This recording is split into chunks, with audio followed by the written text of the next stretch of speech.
지난 주일에는 추수감사 주일이었습니다. 다른 교회들은 뭐 찬양 대회도 하고 뭐도 하고 이렇게 막 얘기를 하더라고요. 저희는 뭐 사람도 얼마 없고 그래서 그런 것은 하지는 못하고 앞에 나가서 떡을 함께 나누는 그러한 일을 했습니다. 화곡역 앞에서 그 한 100여 개의 떡덩이를 함께 나누었었는데요. 받으시는 분들이나 받으시는 분들이 너무나도 좋아하셔가지고 나누어주는 우리도 참으로 좋았던 것 같습니다. 이렇게 나누는 일이 더욱더 많아졌으면 하는 바람이 있고요. 그리고 더 많은 분들이 함께 그러한 일에 동참하셨으면 하는 바람 또한 있습니다. 그 모든 것들이 전도라기보다는 저는 나눔이라고 생각을 하거든요. 우리가 전도를 하는 이유가 무엇일까요?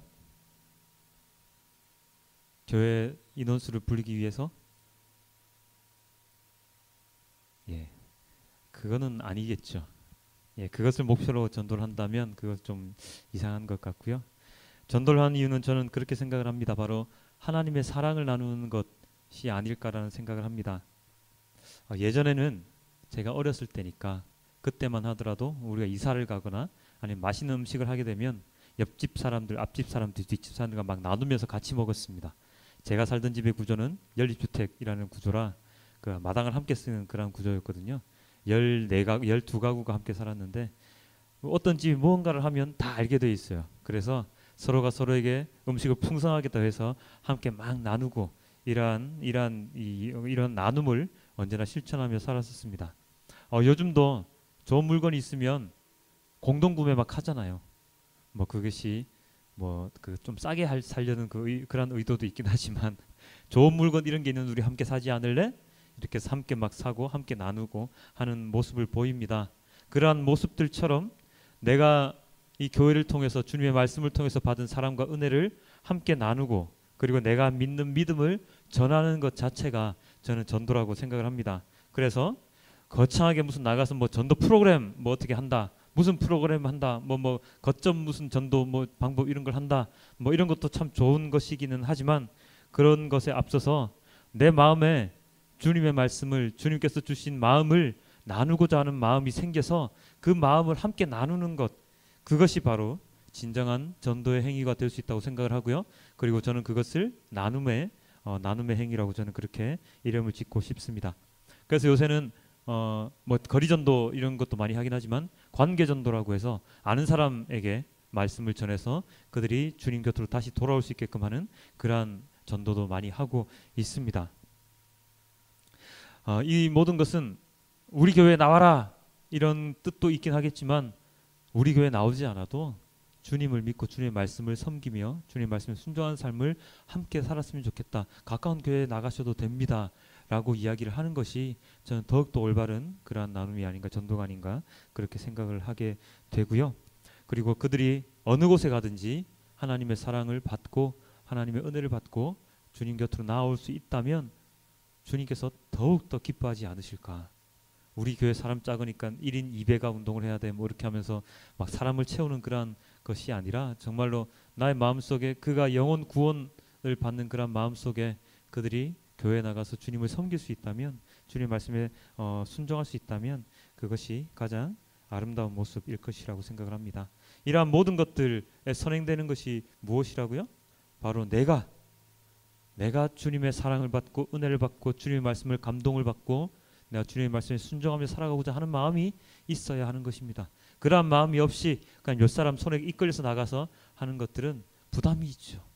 힘듭니다. 그 다가오는 사람이 그런 걸 다 알거든요. 이 사람이 정말로 기뻐서 하는구나 아니면 끌려 나와서 하는구나 다 알거든요. 그래서 제일 먼저 우리가 해야 될 것은 내가 먼저 하나님의 말씀을 받아야 된다는 것, 내가 먼저 주님의 말씀에 은혜를 받아야 된다는 것. 그렇게 해서 내가 앞으로 나아가서 다른 사람들에게 나누고자 하는 마음이 생겨야 한다는 것, 그것이 저는 먼저라고 생각을 합니다. 그렇게 하기 위해서는 내가 먼저 열심히 신앙생활을 해야 되지요. 내가 먼저 말씀을 열심히 읽어야 되지요. 내가 먼저 열심히 말씀 묵상을 해야 됩니다. 그것이 없이는 그러한 마음이 생길 수가 없습니다. 바로 그것이 중요합니다. 그래서 매일같이 새벽 묵상하고 금요 예배도 하고 그다음에 주일 이곳에 나와서 함께 또 예배도 함께 참여하고 그리고 말씀도 읽고 그다음에 찬양도 열심히 하고 그다음에 매일같이 기도도 열심히 하고 그렇게 하는 것이 좋죠. 제가 그래서 그런 마음으로 여러분께 언제나 말씀을 드립니다. 예, 그것을 잘 아셨으면 고맙겠고, 그리고 다들 열심히 그런 하루하루의 자기 신앙생활을 위하여 열심히 살아가시는 여러분들이 되시면 정말로 감사하겠습니다. 예, 이렇게 우리가 하나님을 경험하고 말씀을 전하고 하는 이유, 그 이유가 바로 오늘의 본문에 기록이 되어 있습니다. 우리 에스겔서 34장 11절엔 이렇게 나와 있습니다. 주 여호와께서 이같이 말씀하셨느니라. 나 곧 내가 내 양을 찾고 찾되. 무엇이라고 나와 있습니까? 바로 주 여호와 하나님께서 하나님의 양을 찾고 있는 것이죠. 하나님의 양을 찾고 찾고 또 찾고 계시는 것입니다. 예전에 여러분 기억나실란가 모르겠는데 아담과 하와가 선악과를 따먹었을 때 그때 숨죠. 아담과 하와가 숨습니다. 그럴 때 하나님께서 뭐라고 말씀하셨지요? 아담아, 내가 어디 있느냐? 라고 아담을 찾으셨습니다. 하나님이 과연 아담과 하와가 어딘지 모르셔서 그렇게 부르셨을까요? 찾으셨을까요? 그 에덴 동산을 만드신 분이 하나님이시고 아담과 하와가 만들어진 것도 하나님의 영, 하나님으로 인해서 만들어진 피조물들인데 그들이 어디에 있는지 몰라서 하나님께서 찾으셨겠습니까? 아닙니다.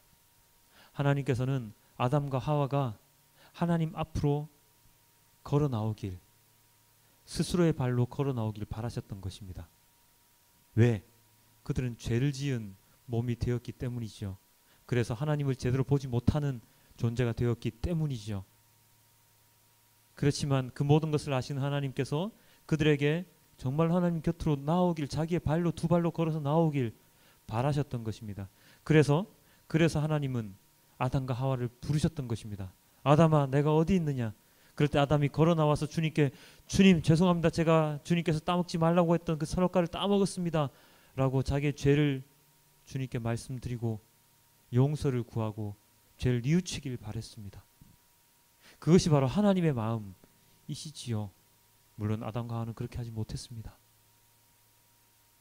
하지만 하나님의 마음은, 하나님의 아버지의 마음은 우리가 죄를 지었더라도, 죄를 지은 죄인이라고 하더라도 우리의 죄를 가지고 나와서 주님께 나와서 나 이런 죄인입니다. 죄를 지었습니다. 주님 죄송합니다.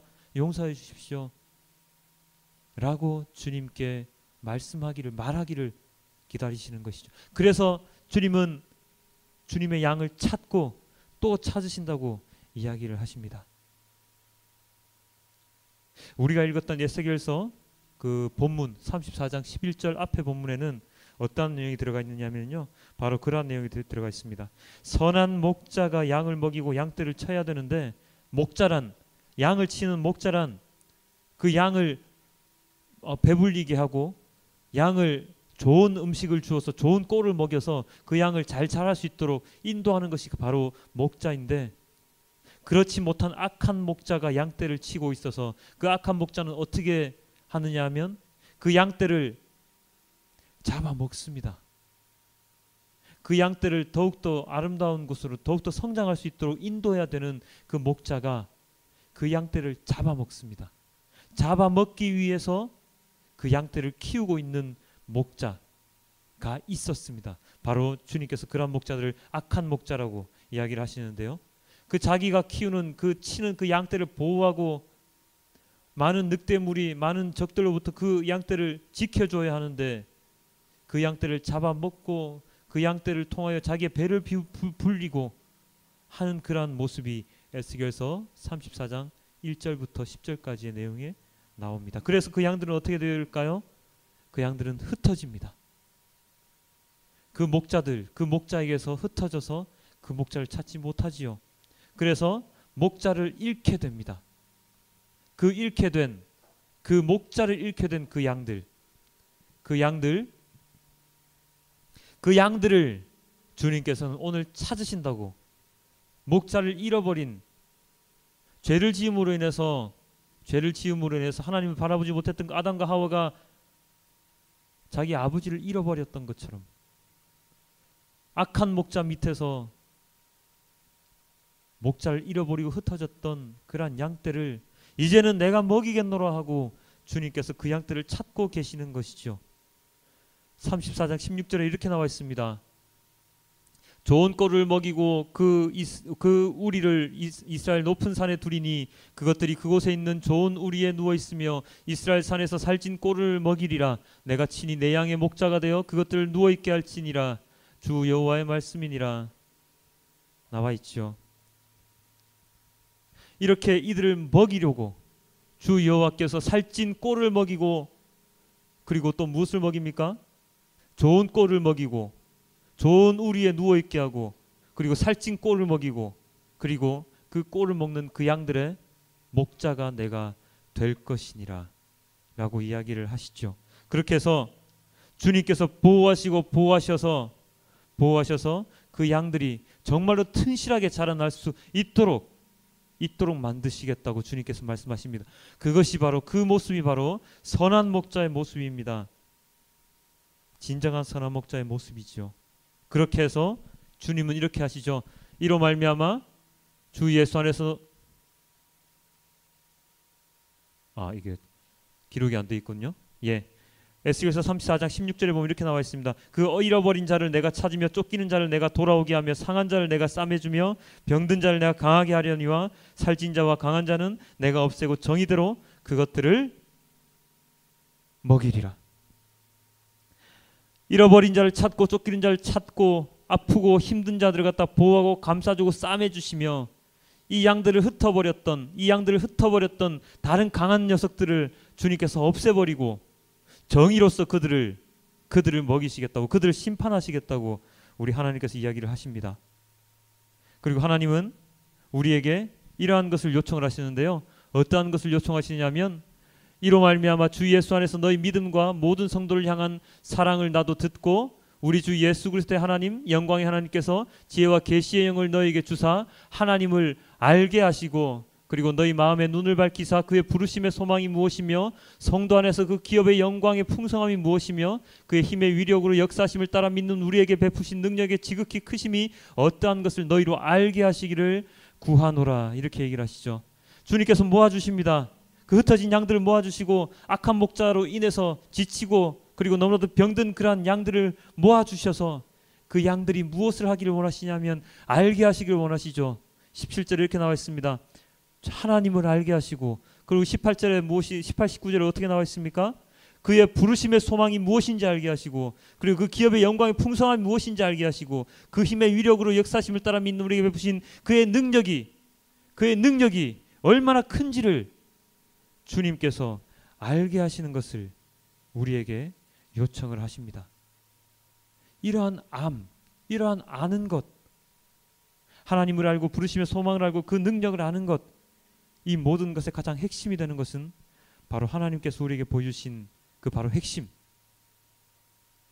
예수 그리스도이시지요. 예수 그리스도를 통해서 주님께서는 그분의 능력을 알게 하셨습니다.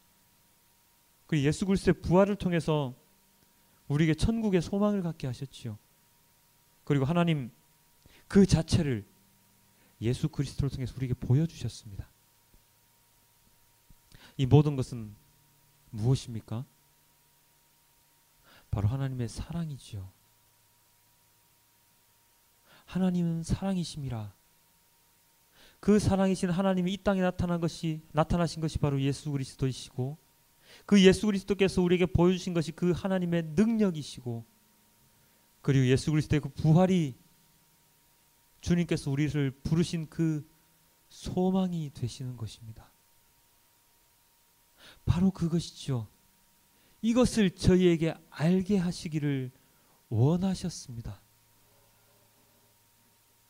그리고 이 예수 그리스도 이분은 우리에게 어떠한 분이 되십니까?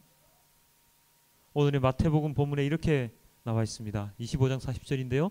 임금이 대답하여 이르시되 내가 진실로 너희에게 이르노니 너희가 여기 내 형제에게 지극히 작은 자에게 하나 한 것 같이 곧 내게 한 것이니라 하시고, 이게 무엇이라고 나와 있죠? 진실로 너희에게 이르노니 너희가 여기 내 형제 중에서 지극히 작은 자 하나에게 한 것이 곧 내게 한 것이라. 이 말 뜻이 무슨 뜻입니까? 지극히 작은 자 하나, 그가 곧 나다라고 얘기를 하시죠. 지극히 작은 자가 바로 예수 그리스도라고 말씀을 하시는 것입니다. 우리가 오늘 읽었던 마태복음 본문은 양과 염소의 비유라는 본문입니다. 지난주의 본문은 무슨 비유였지요? 달란트 비유였습니다. 그전에는 무슨 비유였을까요? 열처녀 비유였습니다. 오늘 이 25장 마지막 비유는 양과 염소의 비유인데요. 이 양과 염소의 비유는 심판에 관한 내용입니다. 임금의 오른쪽에는 양을, 임금의 왼쪽에는 염소를 두어서 각각 구분을 합니다. 그렇게 해서 오른쪽에 있는 양은 하나님과 함께하는 영생의 자리로, 그리고 왼쪽에 있는 염소는 하나님과 떨어진 영벌의 자리로 그렇게 만드셨습니다.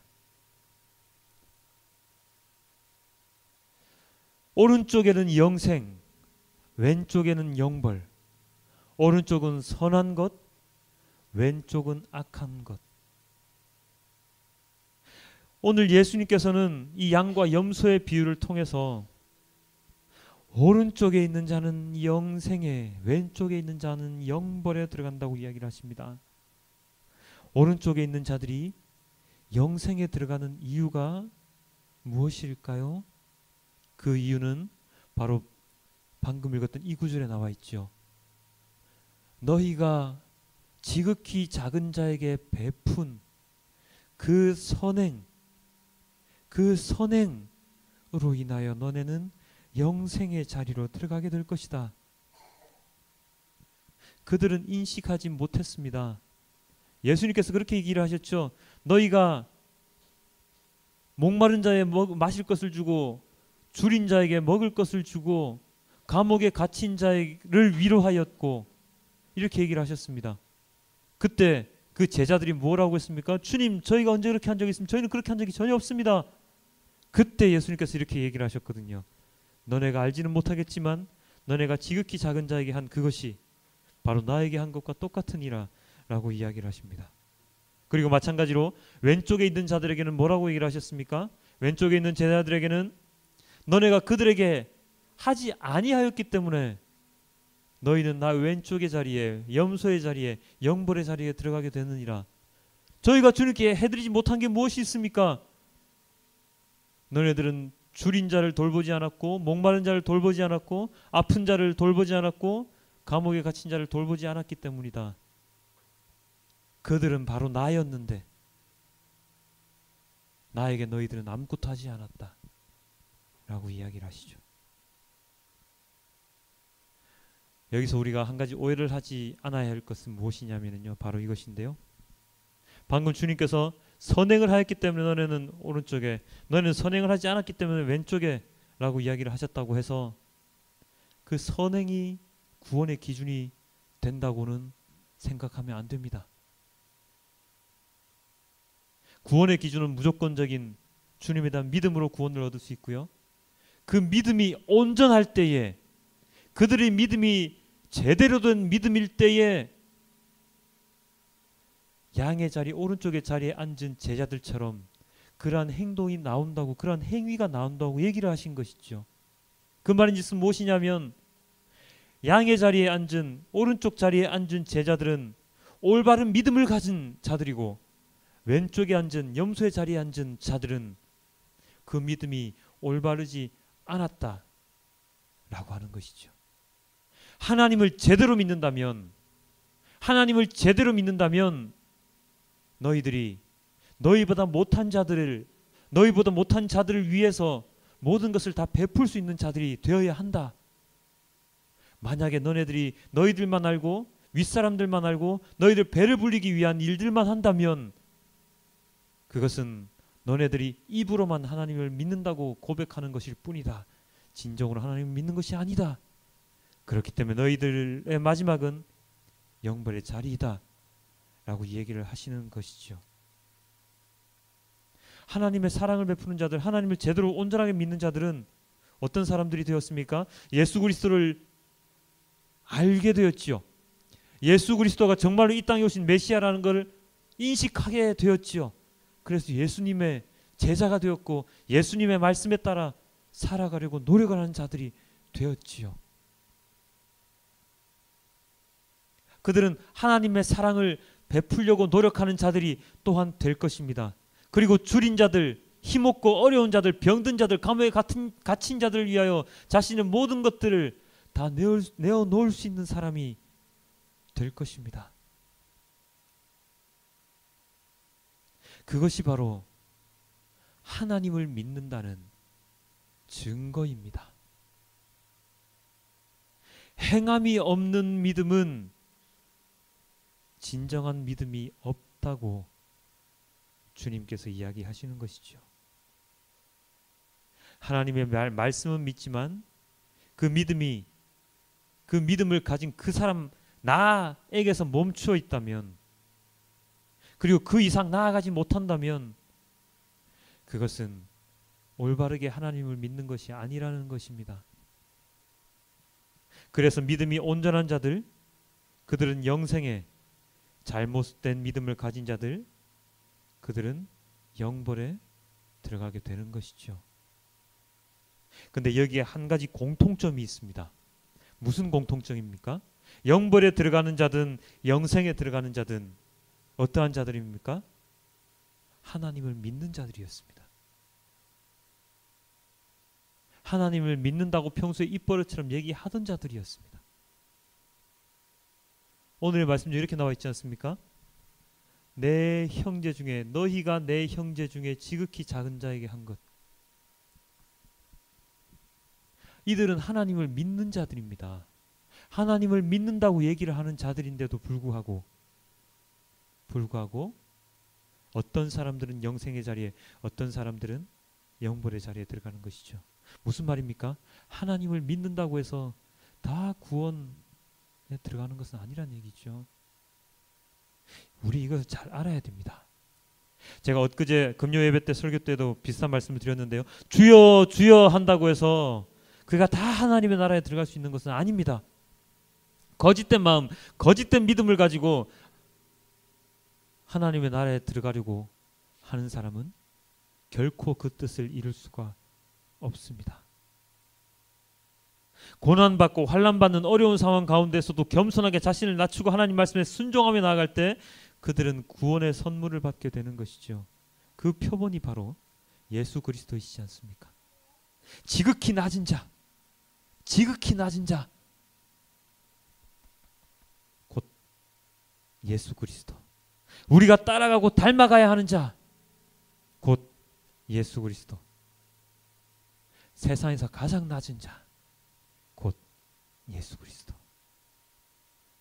만약에 우리가 교회에 나오는 이유가 사업을 하기 위함이라거나 복을 받기 위함이라거나 나에게 은혜로운 말씀을 듣기 위함이라면 그것은 굉장히 위험한 발상입니다. 교회에 나오는 이유는 내가 섬기는 자가 되고 세상에 있는 영혼들에게 하나님의 말씀을 전하는 자가 되고 그들을 하나님께로 인도하기 위함이어야 합니다. 내가 즐겁고 은혜롭고 감동을 받는 데서 그치면 안 되고 그 모든 것을 다른 이에게 전하고 다른 이에게 나누고 그 다른 이들 또한 나와 같은 믿음을 가지고 그리고 이 교회에 나올 수 있도록 만드는 것이지요. 양떼를 먹이는 데 주력하지 않고 도리어 그 양을 먹는 데 주력했던 악한 목자처럼 되어서는 안 됩니다. 그들을 따라다녀서는 안 됩니다. 나쁜 목자들처럼 그들의 배를 불리기 위해서 양들의 배를 불리는 그런 자가 되어서는 안 됩니다. 전에서 내가 잘 키워가지고 꼭 잡아먹어야지. 이런 속셈을 가져서는 안 되는 것입니다.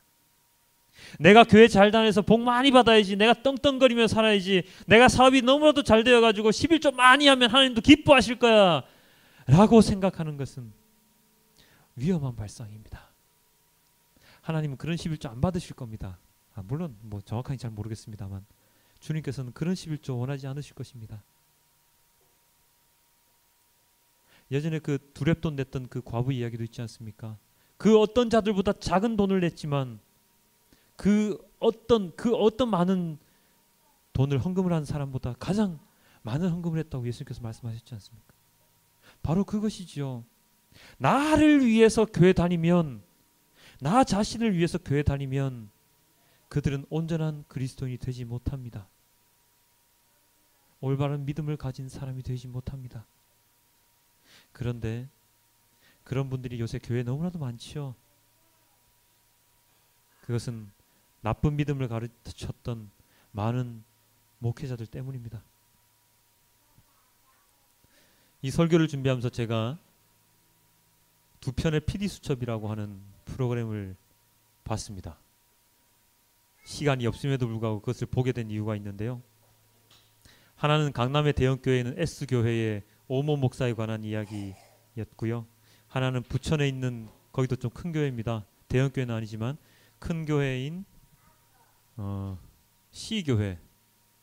C교회라고 하더라고요. C교회 윤모 목사에 관한 얘기였는데, 강남의 S교회에 가는 얘기는 오모 목사의 그 논문 표절부터 시작을 해서 대형교회를 지으면서, 큰 건물을 지으면서 벌어지는 그런 사태들에 대한 얘기를 풀어놓은 것이었습니다.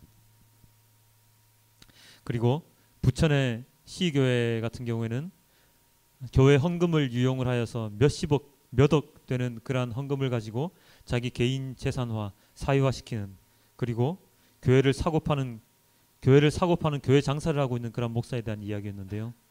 그 두 목사 다 자신의 그러한 일들을 부인을 하였죠. 그런 적 없다. 그렇게 하지 않았다. 아니면 아유, 그 정도 그런 일 했는데 미안하다. 근데 어떻게 하겠느냐. 그렇게 얘기를 했습니다. 근데 그런 그 프로그램을 보면서 저 자신이 너무나도 마음이 아팠습니다. 왜 아팠냐면 그들의 모습이 나의 모습과 동의를 했기 때문입니다. 그들의 모습과 저의 모습이 결코 다르지 않았기 때문입니다. 그래서 저 그 프로그램 보면서 예전에는 저 사람들 말이 저렇게 하면 안 되는데라고 막 욕을 하면서, 마음속 욕을 하면서 봤었는데, 어제는 두려운 마음으로 봤습니다. 너무나도 힘든 마음으로 봤습니다. 그렇다고 제가 강남 S교회처럼 큰 건물을 세웠습니까? 아니죠. 자, 몇억 대 되는 돈을 유용을 했습니까? 아니죠. 그럼에도 불구하고 내 마음속에 있는 그들과 동일한 마음을 제가 제 자신을 바라볼 수가 있었습니다. 이제 개척한 지 한 6개월, 7개월 돼 가고 있는데, 내가 처음 가졌던 그 마음을 가지고 내가 지금 사역을 하고 있는가 고민을 하게 되었습니다. 나는 정말로 제대로 사역을 하고 있는 것인가? 내가 지금 이렇게 주일 설교를 하고 새벽 묵상을 하고 말씀을 올리고 인터넷에 올리고 사람들에게 말씀을 전하기 위해서 열심히 노력을 하는데, 이 행위가 내가 정말로 사례까지 받으면서 해도 되는 일인가? 사람들에게 칭찬을 받으면서 해도 되는 일인가? 너무 마음이 힘들었습니다. 많은 분들이 저에게 얘기를 했습니다. 개척하느라 고생 많죠. 너무 잘하고 있으세요. 나도 형처럼 했으면 좋겠어요. 저도 형교회 가서 사역했으면 좋겠어요.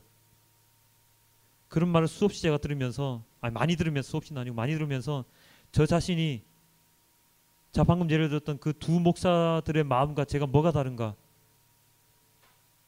누군가가 나에게 와서 이런저런 질문을 했을 때 나도 그들과 같이 나 자신을 방어하는 얘기를 하지 않을 자신이 있는가?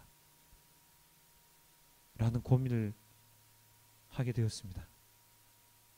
그래서 내가 이 자리에 서서 이렇게 주님의 말씀을 전할 자격이 있는 사람인가?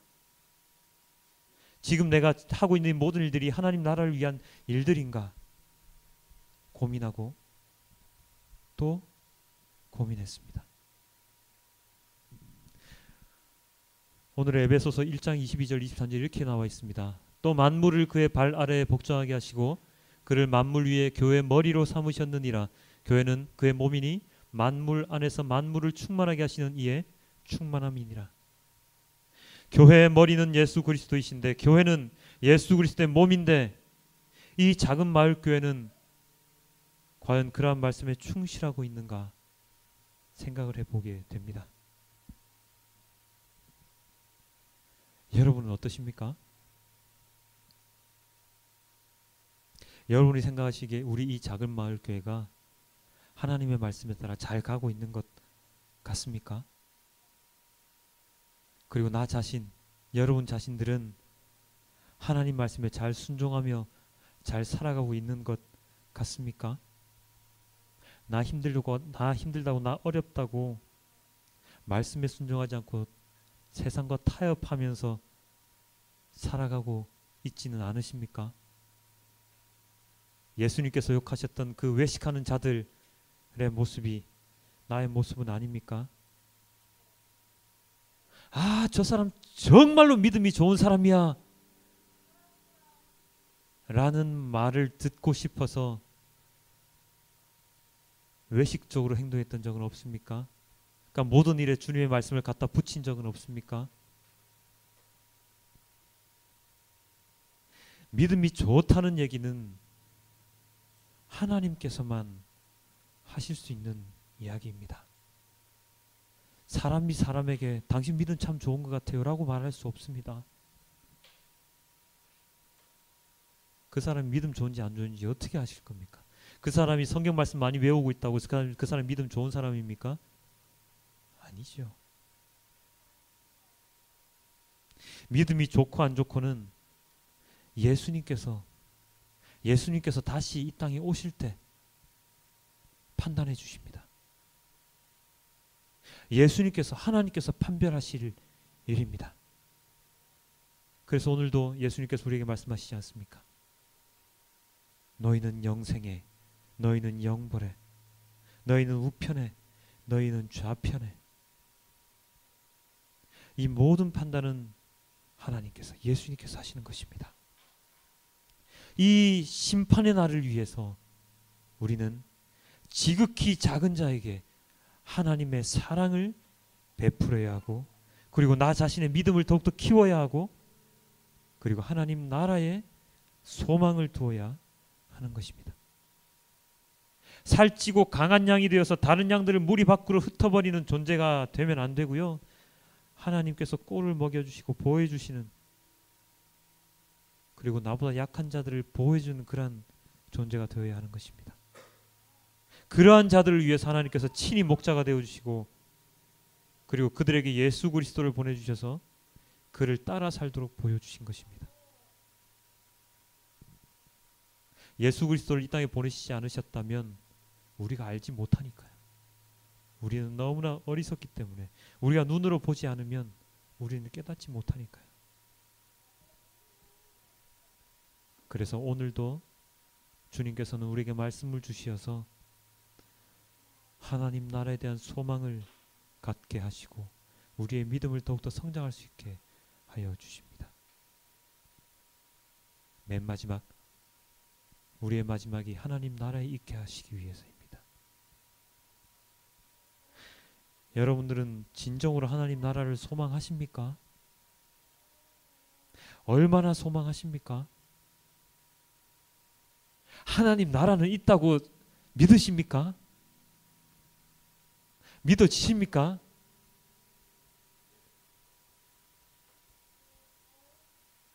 만약에 그렇다면 그 소망에 따른 행동들은 얼마나 하십니까? 어떠한 노력을 하고 계십니까? 믿음에 따른 행동이 없는 믿음은 죽은 믿음이라고 분명하게 성경에 나와 있습니다. 이렇게 나와 있죠. 영혼 없는 몸이 죽은 것 같이 행함이 없는 믿음은 죽은 것이니라. 인간의 몸에 영혼이 없으면은요, 죽은 몸이죠. 혼이 떠나갔다라고 얘기를 하잖아요. 육신이 죽음이 있죠. 죽은 몸이죠. 마찬가지로 행하지 않고 그냥 나는 예수님 너무나 믿어, 예수님 닮고 싶어, 하나님 말씀 나는 너무나도 많이 알고 있고 하나님은 너무나도 믿어, 그래서 난 하나님 나라에 갈 거야 라고 나 혼자서 북치고 장구치고 다 하고 앉아있으면 안 되죠. 그러려면 예수님께서 이 땅에 왜 오셨겠습니까? 왜 본을 보여주셨겠습니까? 왜 친히 직접 병든 자를 낫게 하시고 아픈 자를 위로해 주시고, 왜 죄인들과 같이 식사를 하시고, 왜 그렇게 하셨겠습니까? 나와 같이 살아라. 그래서 제자도 키우시고 12명의 제자지요. 제자도 키우시고 그렇게 하셨잖아요. 그래서 이 교회에 나오는 모든 사람들은 그 예수님을 따라 살아가는 삶을 살아야 되는 것입니다. 믿음을 가지는 건 기본이죠. 믿음을 가지는 건 기본이고요. 그 기본 위에 행함이 있어야 되는 것입니다. 믿음이 굳건한 사람은 그 사람이 변하고 싶지 않더라도 변해집니다. 변합니다.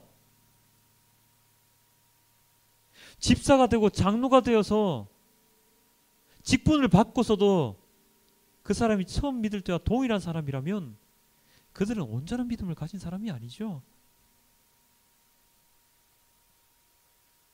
그렇게 직분이 올라가고 신앙이 쌓여가는 사람들이 교회의 잘못된 모습을 보고 목회자의 잘못된 모습을 보고 그들을 옹호하고 그들을 비호하면 그것은 진정한 믿음을 가진 자들이 아니죠.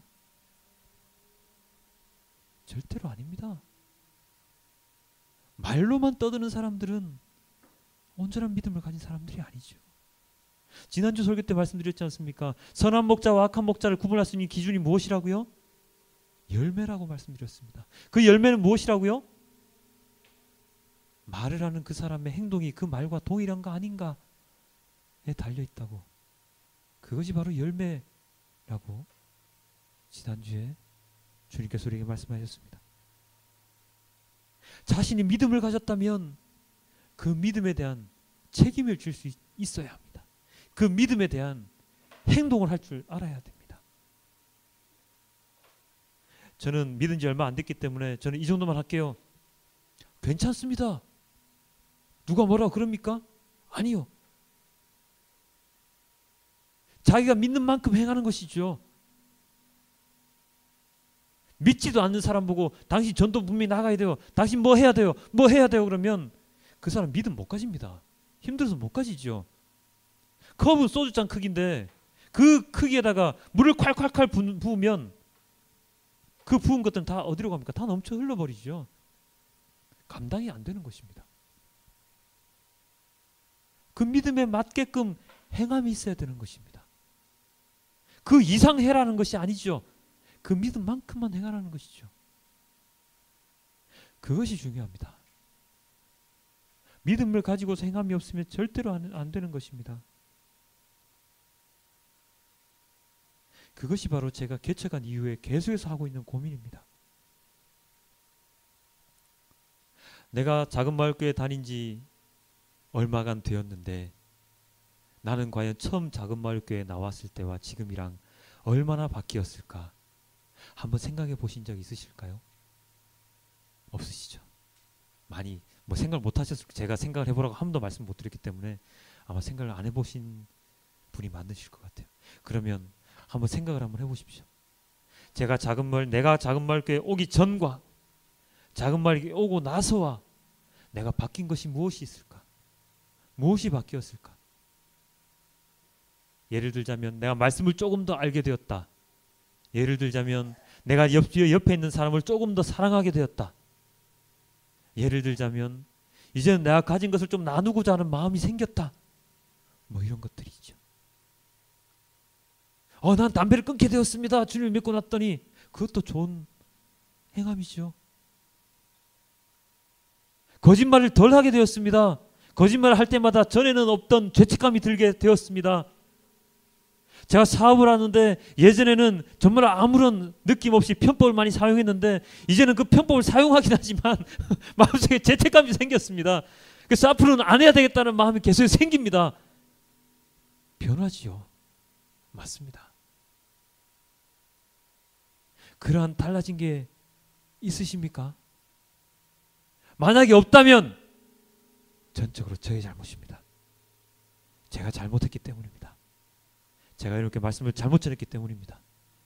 제가 더 노력하고 더 말씀을 더 잘 전하고 노력하고 더 열심히 기도하지 못했기 때문입니다. 그렇기 때문에 제가 더욱더 열심히 노력하겠습니다. 그리고 마찬가지로 여러분도 노력을 하시기를 권해드립니다. 물론 저의 잘못도 크긴 하지만 여러분도 함께 노력을 하지 못한 조금의 잘못이 있지 않겠습니까? 그렇기 때문에 변화하려고 노력을 하십시오. 물론 모든 변화는 주님께서 변화시켜 주시는 것이지만 우리가 같이 노력을 하면 더 빨리 변화할 수 있잖아요. 10년 만에 변화될 것 5년 만에 변화될 수 있습니다. 5년 만에 변화될 것 1년 만에 변화될 수 있고요. 1년 만에 변화될 것 내일 당장 변화될 수 있습니다. 혹여나 합니까? 누군가가 저 내일 담배 끊었습니다 라고 얘기를 하며 다가올지. 바로 그런 것입니다. 교회 다니면서 자기 자신의 마음의 변화가 없다면 한번 생각을 해봐야 되는 일입니다. 나는 전도사님이 얘기하는 썬데이 크리스찬은 아닌가? 대형교회 다니는 뒷자리에 앉아서 설교 말씀만 듣고 아 오늘 설교 말씀 너무 좋았네 라고 박수만 치고 나가서 세상에 나서 또 똑같은 삶을 살아가는 전도사님이 싫어하는 그런 사람과 똑같은 사람은 아닌가?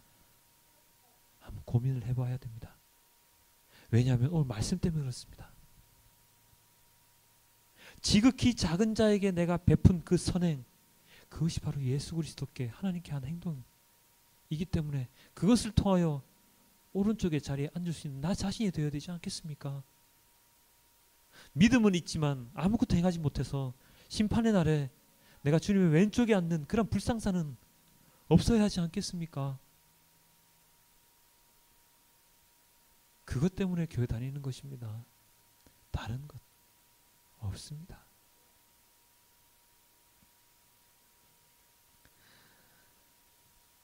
올해가 이제 며칠 안 남았죠.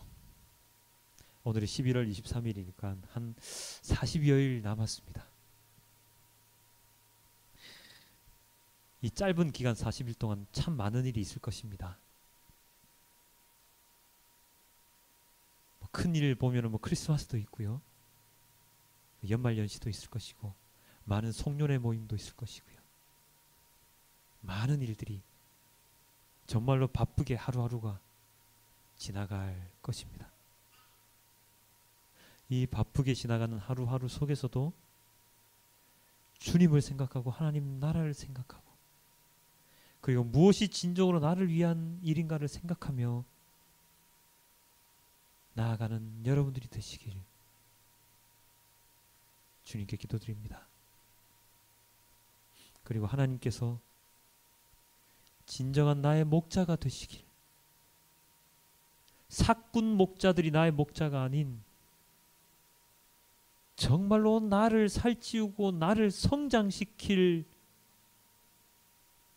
그러한 목자, 진정한 나의 목자 되신 주님, 그 주님께서 나의 목자가 되시길, 그래서 그 주님의 음성에 바로바로 응답하시는 여러분들이 되시길 소망해 봅니다. 오늘의 예배는 여러분들을 위한 예배, 그리고 저를 위한 예배, 그리고 하나님 아버지를 위한 예배가 되셨기를 주님께 기도드립니다. 우리 다 함께 기도드리겠습니다. 아버지 하나님, 너무나도 감사합니다. 오늘도 말씀 가운데